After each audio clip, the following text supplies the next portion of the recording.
Hi, this is Monk from Liquid Hearth, and I'm here with Savjz and Darkwonyx here on day 2 of ESGN Fight Night Season 5. Both of them are just like chilling in the bar. We're having a few drinks, and we're just chilling out, right? Yeah. So, of course, the match of the night was between these two. They played some pretty exciting games, especially games 3 and 4. The first game was Rogue against Warrior. Ooh. Right? And then we were playing Miracle Rogue, so... Yeah. Well, Savjz, why don't you tell me how those games went? Was against Druid. Druid against Warrior. Or what? Rogue, yeah. Rogue against Druid. Yeah. Yeah, it was pretty ridiculous. Like I never threw the auctioneer, and it's like the centerpiece of the whole thing. Mm. So, in to play this thing up, I knew that it can happen, and it sometimes happens that you just don't draw it, but there's nothing you can do. And like I didn't do any mistakes there, but it was just like, oh well, tough luck. Like usually you get it. Mm-hmm. So I think that I actually had like predicted the deck that he would start with correctly, and like I figured that the Rogue is like in the play testing I played against Finnish player Ylija, who is rank 1 right now as we're speaking, and I went 7-0 against his Druid. So like, yeah, I was like really excited about the matchup when I saw the Druid, but in the end, well, I just didn't draw what I needed. So your turn, like 4 or 5, drew the Claw charge mode. His response, Phantom Knives Eviscerate. Yeah. Next turn, drew the Claw charge form. His response, Phantom Knives Eviscerate. Kind of happened all over again. So when did you start thinking like, hey, maybe like his hand is kind of really bad? I think it was at that part, yeah. Mm-hmm. Or even before that, when he's just trying to cycle as much as he can, shiving my face instantly. Mm-hmm. That kind of like tells me he's really like in need of good cards. Mm-hmm. And then Fan of Knives Eviscerate to actually combo Eviscerate, plays Fan of Knives.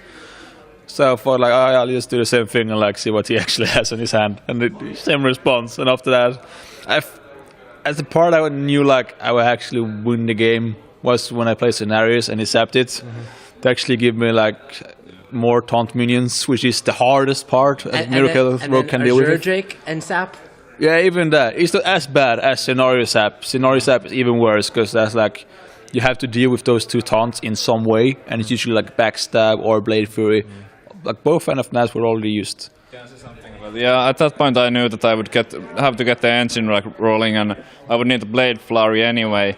So I figured that the 2 taunts don't matter because I need Blade Flurry. So, and the Fan of Knives are gone. But when I was sapping the scenarios, I also knew that the game is pretty much over. So yeah, I don't think Darkwonyx did any mistakes, but I think I had like I was like 1 step ahead in the matchmaking, and I'm really confident that I was the favorite on that one. So we're gonna play a little game now. Darkwonyx, you have to guess what was in his hand, like near the end of the game. Wow. And then we're gonna confirm with Savjz. Preparation, Shadow Step, Coin. Anything more for 3 mana? Because I don't know, cards that didn't have any use at all. Cold Blood maybe. I don't know. He drew as much as he could with the cycling card, like Fan of Knives and Shiv. So he had cards that had to be buff cards in some way, or just use the card as preparation in this case. He didn't actually have any card to play in the end. So just like cards like that. All right, so let's reveal what cards you had in your hand. I don't remember all of it, but I do remember it was preparation, and at least 1 Shadow Step, and I think I had the coin as well. I can't remember the rest. I think I had like 2 more cuts, but there were maybe Cold Blood. I had 1 Cold Blood, but like yeah, he got it right, pretty close. I think you had 2 Deadly Poisons too that you were saving for Blade Fury. I'm not sure. I think I didn't, but I might be wrong. Like I can't remember exactly. But yeah, they were all kind of useless in the situation. So in the second game, Druid versus Druid, and we had the famous Marker the Wild into Earthen Farseer play. So what's the idea behind that deck? Basically, Savjz played a pretty standard Ancient Watcher deck, right? Well, you played. Standard, the innerate coin. Yeah, standard. That's pretty standard, man. You have to admit that's pretty standard. Yeah, that's like 40% of the games nowadays on ladder. It's Yeah. like coin innerate Yeti. Oh shit, I lost. Like that feeling. Yeah, but you didn't lose, and it was a lot thanks to Mark of the Wild. Can you explain to me the thought process behind Mark of the Wild and your Earthen Farseers? The thought process behind it is Mark of the Wild. If you have a minion on the board and they play a minion, it's an instantly tempo provider. It gives you tempo just playing it and trading. They have to answer to a bigger minion than you already had. Like if you play a Jetty instead, you can't trade usually. You'll have to like go face or something, and they'll be in response to answer what you do. But with Mark, you put them in the response to they have to answer what you do. And with Earthling Farseer as well, I played 2 of them. It's really you heal up the Mark guy or you heal up the Yeti Druid, like because usually Druids has pretty much health in all the guys. So I just use the Earthling to heal them up, keeping the pressure on the board. I like it, but it can be situational. But I think it's pretty good. Do you find it's especially good in the mirror matchup where you have like these 4/5s or 4/6s, and then you buff them up to like 6 somethings, and then you clear their Yetis and Druid of the Claws? Yeah, they're especially good in that matchup because you can like a Yeti 4/5, you can kill another Yeti with it, and they will have a harder time dealing with it because it still has free health in that way, and they have to ref it or something. So it's always going to be at least 1-for-1 with the Mark, but they have to have a response as well, and it can be good against aggro because it's taunt. So yeah. So I think that you made a pretty good like case for why it would work under these circumstances as well. But I've always thought Mark of the Wild as more like a ladder card where you like are facing a lot of aggro decks because you can just get a big taunt up there, and if there's playing like something that can't handle it with no silence or some kind of aggro deck, then they might have a difficult time getting through it. So I was not like a big fan of that, but but it did work out. It was all right in the game, and I really felt like I first innovated the Yeti on turn 1, and then like innovated into an Ancient of Lore on turn 5. I felt like I had an advantage there, but like when I saw the 2 cards that I drew with the Ancient of Lore, it was like all creatures. I had like 7 cards in my hand, and there was like all creatures. Like getting the innovates was really good, and I was up on cards, but like it just failed to like draw any spells, and I think Darkwonyx played the game very well, and like I don't think there was like much I could do with that draw, but I think it could have like it was like I think the decks were like equal. I don't think there was like any advantage for one or another.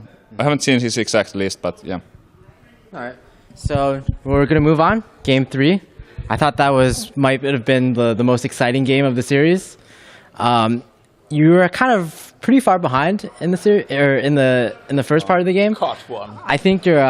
Was it caught one? You caught more than one, right? 3. Caught 3, yeah. Caught 0. You caught 0. It kind of reminds me of that time in the ace match between Liquid Value and the Doggy House, right? Yeah. But anyways, finish your drink. Let's move on to game 3, which I felt was the most exciting game of the night. You were kind of in a desperate situation when his Pagel drew how many cards?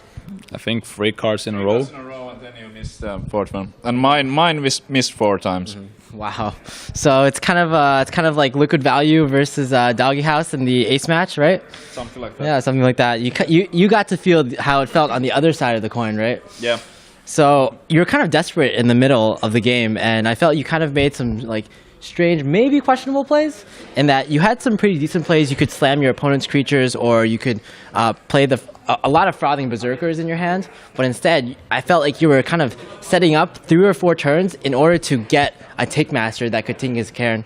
Could you explain to me the strategy behind that, and like, how did you think of that? Yeah, that's exactly what happened. Like, I knew that I could play the Frothing Berserker, which would be like the stronger play, like than risking drawing. But I'm really happy with the exact way. I wouldn't change a single thing about that game. Like the Frothing Berserker would have been a losing play. Things just would keep getting worse and worse. And he had like a Yeti on the board, and he would just kill it off. And I don't think I could have done much there. So I actually was exactly like the only thing on my mind when I was playing the Acolytes instead of the Frothing Berserkers was the Inkmaster. And then I draw 1 card with the first Acolyte, no Inkmaster. Then I play another one. Then I slam it, draw 2 more, and like the turn card. still no acolyte. Then I like run the 1/1 acolyte into something, and there's like, yeah, you finally got it. And then I go for the 50-50 and end up winning that. And I'm like, I have 3 cards in my hand, and he has like 7 or something like that. I don't remember exactly. And like, but I felt like I still have a chance with that. And then, if I remember correctly, I ended up like, if not on the following turn, but soon after it, play the Ragnar's and just hope that he doesn't have a good answer. And yeah, that one stick, and it was just. I'm actually really proud about how I played it and took the risk, because I think that the frothing berserker play would have, even though it would have been kind of stronger and like less risky, but I think I played the matchup enough to know that that would get me nowhere. So I'm really happy about that. Yeah, I think the only way you could have won is if you somehow drew the Tickmaster and then got the 1/1 squirrel, right? So that was pretty good. Now I have to ask Darkwonyx, how ahead did you feel in the middle of that game, and when did it start kind of looking bad? Like, did you think when you got the squirrel, like you were behind or still probably ahead? At the point when I actually had Karen out, I was like, I'm like in such a good spot right now. Like the only things I might have that could change the game is either like Brawl or, I don't know, Think Master and get a 1/1. And when he started slamming his own acolytes, I was like, okay, that's like, he doesn't have Think Master like or Brawl, because that's like the most desperate play you can do. You waste a card to draw 2 cards and you kill your own minion almost. Yeah. And after that, he started to cycle even more, drawing more and more cards. And then I get the Think Master and I get the 1/1. But I think like, okay, I'm still ahead, even if he gets the 1/1. But it was the turn after when he went to 8 mana that I was like, if he plays Rag now, I don't have any way to deal with it. I had no BGH, no Think Master, no anything. So I had to like run all my minions into the Rag and just swipe it, or like go Harakiri.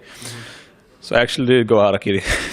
And after that, he played Alex Strasa, which I didn't have an answer to neither. So I tried to like fill the board out with minions. Like I just have to like get my hand out, everything out. And I think he had 4 cards on his hand the last turn, and I had 4 minions. He had 1 minion, and at the end of the turn, he had 3 minions. I had 1 minion, and 2 of his minion was 10-8 and 10-2, or like 10-3, plus a weapon. I was like the miracle warrior somehow, like turning the whole table. Like he got all my minions, and I had about 5 different options to deal with his stuffs at the last point, but all of the counters I could do would leave me with 0 health. I missed 1 health. Like if I had 1 more mana, I would have like survived with all the 5 options, but none of them actually did anything. So I was looking at that game, and I think you had 1 out, which was to play the Ancient of Lore and draw 2 cards, draw Innervate and Tickmaster. Play the Innervate, Tickmaster one of the guys into the Alexstrasza into a 1/1, and then Wrath the 10-3, and you would have survived the next turn. But I had 5 health, right? And he had a 2/2 Taskmaster and a weapon. I think you could have killed the 2/2.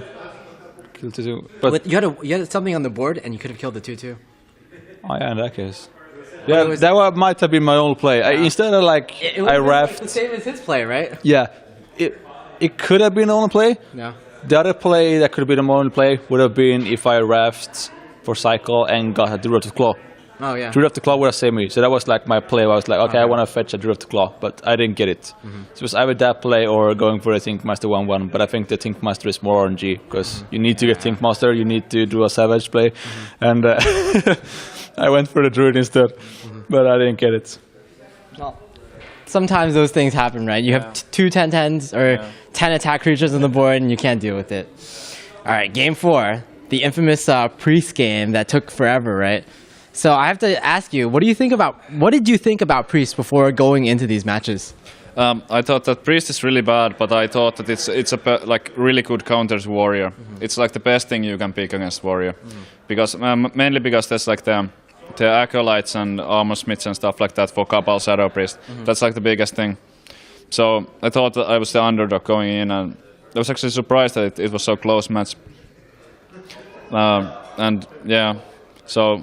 But generally, I still think that Priest is fairly weak, and like if you play the class, you need to like know what you're picking it against. So if you pick your spots carefully and have like the certain type of priest deck and you know what you're playing against, I think it's okay. But like if you just like play it on ladder or just like randomly pick it against like random opponent, I think you're better off playing some of the 8 other classes.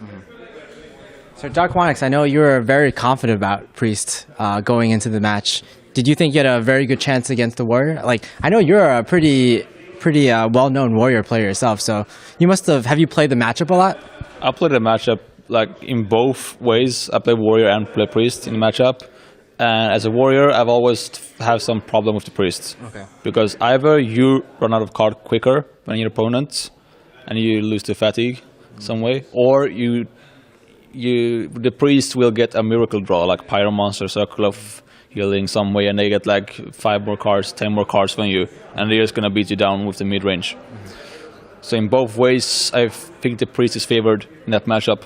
The funny part, however, is that the guy who made the Priest deck, Duckwing Face, he's telling me like, no, Warrior is like one of the hardest matchup for Priest. But I completely like disapprove. But he also thinks that Hunter is easy to beat as Priest, or like Priest is favorable, which I completely disagree. Like Hunter is just shit on the Priest deck when I play it. But I don't know, like maybe we get different draws or something, but I actually think Priest is favorable in the matchup. I actually think that it's the one thing that makes it in the Priest favor. It's Cabal Shadow Priest. That's just straight up the best Priest card like ever. And when you grab something like an Acolyte with it, it just completely swings the game, and it's just such an amazing like shift in power when you get something good with that. And I think that's like, so you get a 3-for-1 basically. So that gets it there. And in the game, I was holding on to it like Acolyte in my hand. So I was like thinking he has a second Cabal and stuff like that. So I just didn't want to like donate it to him. And yeah, then some mistakes were made. What kind of mistakes would you say? The like if you like the mistake was holding on to the Gyros so long. Chromas, sorry. I had the Chromas in my hand like forever, and my team was telling me that I should have like played it like 10 turns earlier. But I thought that it was a long game and stuff, so I thought I still have a Cruel Taskmaster left in my deck, and that's why I was holding on to it. I miscounted like the thing, and when the last card came, I thought it would be the Cruel Taskmaster. I was like almost celebrating. Brawl. Aww. That was like the saddest moment ever. Like, nope, not lethal. It's like, yeah. And then I was just trying to like, I don't even know what. I think I like passed one turn, and then I was like counting it up that. Nope, I will die to fatigue first, and like it was just game was over at that point. So, but I was like, I heard that I made some like I had a chance to win the game earlier with some play like playing Nightmare on my Cairn and just going with like the 4/9 just to face, because I countered that like 5 times that I was 1 shot from lethal, but I would have had him set up for the kill next turn. So that was a big mistake, but I was too caught up on the idea that I want to kill him with like the Chromas and Chromas Nightmare and the Cruel Taskmaster, which was just not there. So that was like, I was like, oh, I'm good, I'm safe, I just need to wait for the Cruel Taskmaster. Brawl! It's like, okay. So yeah, that was pretty big mistake, but like overall I think it was a long match. And I think I played it mostly fine. Like it was not like awful, but these things happen. And like after the 2 first, kind of unlucky. I would call it unlucky, but like those unlucky matches. I feel like the score is 1-1, and we still have like a couple of matches to play. But Johan played well, and like I give him a lot of credit, and yeah. You know, in fact, with your confidence, me and Nimsh were sitting on the sidelines, and we were like, he must be looking for a cool Taskmaster. Like, that must be the only thing he was looking for. And we also saw the last card. Was like, oh, Brawl. Yeah, duh. His opponent drew Brawl too, right? And we're like, oh, I think he lost at that point, right? Yeah. So, one final point I have to touch on is both of you are pretty hyped up players, right? And you must feel extra pressure going into these matches. So, let's start with Darkwonyx. How much pressure did you feel to perform? I felt pressure like just going into these tournaments because some in team just consider me like the ace player in the team as well as in mana grind. And when I wanted to face my garage opponent first, Nyx, because we like make decks together. When I actually faced like Savjz, which is considered the ace player in Doggy House as well. So it's apparently became the ace game, like the ace match of the tournament some way. So I was pretty hyped about it. It's a lot of pressure, you know, like the ace player against the ace player. And I'm actually like, the games were really interesting as well. It was actually one of the best games I've played, or like I've experienced as well. Even if the first 2 games were a bit like one-sided in card draws and RNG stuffs, the last 2 games especially were like really nice. Just one game turning from complete dominance into the other way around, dominance, and the last game was just like almost living on the edge the whole game and managing to like survive somehow. It was actually really nice games. You played really well in those last games, especially when you kept trying to clear his board, but at the same time you had to survive like a Gromish attack, right? Yeah. So good job. But now we have to move over to Savjz. You must feel even more pressure now that you're 0-3 in Fight Night matches and you only have 1 left to prove yourself. What are you thinking going into the last match? Well, I actually think that I'm not feeling as much pressure as people think, because like now after losing 3, wow, like how much worse it's gonna get if I get like 1 more. And after the 2 losses, like I thought that I would like people think I'm like really bad and stuff, but it's not like. It was like way less bad than I thought. So I was like on seasons 3 and 4, I was really nervous and I did like way more mistakes. But tonight when we played, I think I was feeling like really like relaxed, and I think I was playing all right, and I feel pretty confident about tomorrow. But I know that if I lose, it's not gonna be like the end of the world. All right, that's a very positive information that I've just received from you. So I'm going to close this interview out. Do you guys have any final shout-outs or sponsor plugs or anything? Shout out to my team, Mana Grind. Shout out to my family. Oh, actually, they're not going to watch this anyway, so screw them. No, okay. And Darkwonyx, screw my family. Screw my family, like, you don't support me anyway in this game. And shout out to my friends watching this. And shout out to my girlfriend, as I always do. Because I know she's always watching this. Aww. Oh, like, always the response from whenever I said, I was like, oh. Even Twitch chats. Savjz? Yeah, shout out to Ilya for helping me test the decks, because I actually tested like way more with him than any of my teammates. Wow. But like, yeah, that, and just shout out to Darkwonyx for good games. Like, Shout out to Savjz as well. I'm not ashamed that I lost to him. I think he's a great player. You guys are all a big happy family, right? Yeah. All right, I'm going to close it out. Thanks for watching the interview, guys.